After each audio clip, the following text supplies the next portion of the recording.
மரம் வளர்ப்பதாலே ஆக்சிஜன் தருது தானே, மரம் வளர்ப்பதாலே நிழலை தருது தானே, மரம் வளர்ப்பதாலே குளிரை தருது தானே, மரம் வளர்ப்பதாலே ஆக்சிஜன் தருது தானே, மரம் வளர்ப்பதாலே வீடு கட்ட மரத்தை தருது தானே, மரம் வளர்ப்பதாலே நீரை ஆவியாக்கி மழையை தருது தானே, மரம் வளர்ப்பதாலே படுத்து தூங்க கட்டில் தருது தானே, மரம் வளர்ப்பதாலே நெருப்பரிக்க விறகு தருது தானே, மரம் வளர்ப்பதாலே ஆக்சிஜன் தருது தானே, மரம் வளர்ப்பதாலே குளிர்ச்சி தருது தானே, மரம் வளர்ப்பதாலே நிழலை தருது தானே,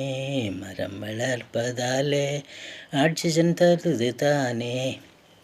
ஆமாங்க, மரத்தை வளர்ப்பதால் காட்டில் பறவைகள் வாழவும் மிருகங்கள் வாழவும் இருப்பிடமாக இருக்கிறது.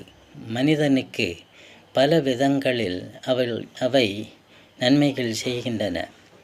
எனவே மரத்தை வெட்டாமல் இருக்க நாம் அனைவரும் உறுதி செய்ய வேண்டும்.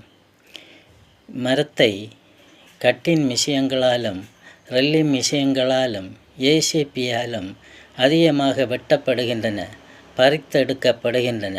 இவற்றை தடுக்க வேண்டும். அப்படி வெட்டப்படுவதால் தினந்தோறும் அதிகமாக மரங்கள் வெட்டப்படுகின்றன. எனவே சூடு தினமும் அதிகரித்து கொண்டே போகிறது.